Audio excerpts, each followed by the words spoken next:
할렐루야. 오늘도 주님과 동행하는 하루가 되시기를 축복합니다. 오늘 말씀 보면 드디어 이제 모세가 하나님께서 주신 사명을 쫓아가지고 애굽으로 떠나게 됩니다.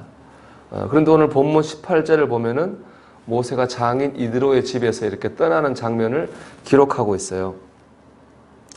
오늘 말씀 읽어봐서 알지. 먼저 모세는 장인 이드로에게 허락을 구합니다. 나로 가게 하소서. 여기에는 문화적 배경이 있습니다. 그 당시에 남자가 그 속한 부족을 떠날 때는 그 부족의 장에게 꼭 허락을 받아야 됩니다. 왜냐하면 남자는 그 당시에는 아주 중요한 국력 그 자체입니다. 일도 하고 전쟁도 하잖아요. 그러니까 남자의 숫자가 국력이에요. 그래서 그걸 잘 파악하는 게 중요한 일입니다. 그렇기 때문에 그 부족을 떠날 때는 족장, 이드로가 족장이니까 허락을 받아야 되겠죠.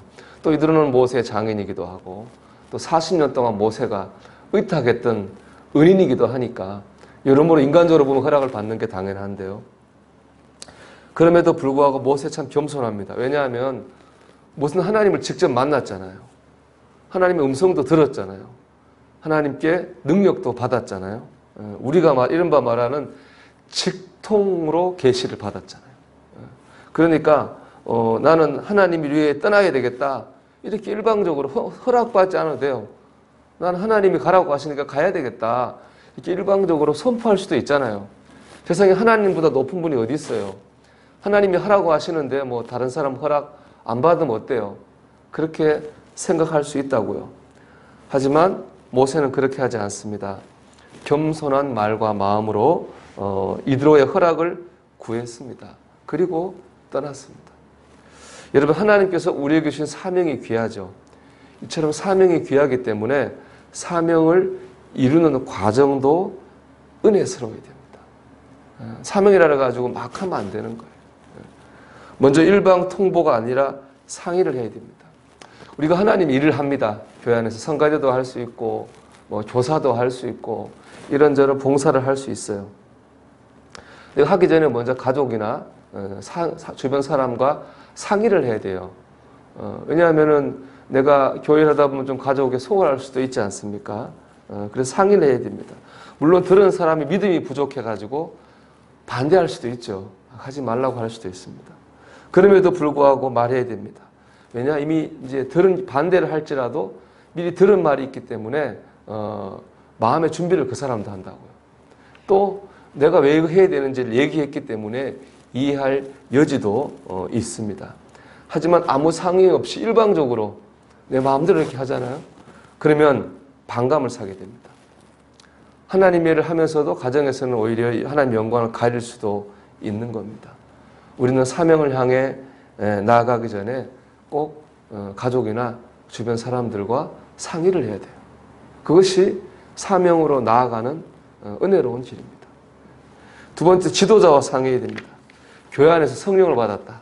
곧 하나님의 음성을 들었다 해가지고 마음대로 말하고 행동하는 경우도 있습니다. 그래서 오히려 교회를 혼란하게 하는 경우가 많이 있습니다. 근데 오늘 말씀에 붙여보면 어떻게 됩니까? 지도자와 상의를 해야 됩니다. 모세가 어떻게 했습니까? 족장인 이드로와 상의를 했잖아요. 상의를 해야 되는 겁니다. 왜 그래야 되냐 하면 첫째로 정말로 그 음성이 하나님의 음성인지 아닌지를 분별해야 됩니다. 두 번째, 하나님의 뜻이 어떻게 하면 은혜스럽게 이루어질까 방법을 찾아야 됩니다. 그렇기 때문에 꼭 지도자와 상의를 해야 되는 거죠. 제가 아주 오래전에 서울에 그 목회지가 하나 나왔습니다. 이제 지방에 알던 선배 목사님을 그 목회지를 추천했습니다. 교회는 많지 않지만 그래도 강남에 아주 건물도 있고 제가 볼 때 비전이 있는 목회지예요. 근데 그 전화 받은 사모님이 안 온다는 거예요. 왜냐하면 기도해 봤는데 하나님께서 그 다음 목회지는 500명 이상 되는 교회를 옮겨주실 거기 때문에 자기는 500명 밑으로는 안 온다는 거예요. 지금 그분이 저 외국 가서 고생하다가 시골에서 엄청 어렵게 목회하고 있습니다. 제 주변에 그런 가정이 3가정 정도 됩니다. 하나님이 한 데로 옮겨주신다고 그랬기 때문에 다 하다가 오히려 어려움을 겪는 게 있습니다. 하나님이 잘못 말하신 겁니까? 아니죠. 잘못 들은 거죠. 우리가 그럴 수 있잖아요. 사람이 한 말도 잘못 알아들을 수 있는데 하나님의 말씀도 잘못 알아들을 수 있는 거예요. 그러면 뭐 해야 되느냐? 분별하는 과정이 필요한 거예요. 성경 말씀을 펴놓고 좀 하나님의 뜻인지. 하나님의 뜻은 뭐예요, 여러분? 어디든지 가는 게 하나님의 뜻이죠. 그렇잖아요. 아골골짝 빈들에도 복음 들고 하나님의 뜻이지. 하나님의 뜻을 먼저 말씀 펴놓고 분별해야 되고. 또 뭐 평신도들은 그거 어려우니까 영적 지도자와 상의하면서 하나님의 뜻인지, 뜻이라면 어떻게 해야 되는지, 그렇게 할 때 하나님의 영광을 드러낼 수 있고 참 하나님의 뜻을 이루어 드릴 수 있다는 겁니다. 오늘 본문에 나타난 모세는 정말로 겸손한 것 같아요. 아까 말씀드렸다시피 하나님을 직접 만났죠. 대화도 했죠. 기적도 경험했죠. 지금 손에 능력의 지팡이도 잡고 있어요. 여러분, 수천 년 믿음의 역사를 통틀어서 모세 같은 사람이 있었을까요? 없었어요. 그러니까 지금도 유대인들은 예수님은 존경하지 않지만 모세는 존경하잖아요. 모세가 얼마나 대단한 사람이었던가 하는 것을 알 수 있어요. 그 상황만 놓고 보면 모세는 영적 교만에 빠지기가 쉬운 지금 그런 상황에 있다고요. 하지만 모세는 겸손했습니다.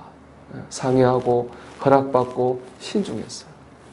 이것 보면 결국 사명을 이루는 과정을 아름답게 하는 건 뭐예요? 그건 겸손이에요. 큰 은혜를 받았다면 그만큼 겸손해야 돼요. 큰 능력을 받았다면 그만큼 겸손해야 돼요.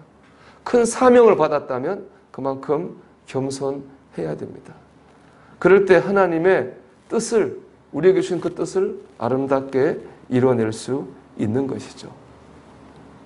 여러분, 오늘도 겸손하십시오. 다른 사람 무시해서는 안 됩니다. 뭐 믿음이 크든 작든 판단해서도 안 됩니다. 다른 사람을 존중해야 되고 인정해야 됩니다.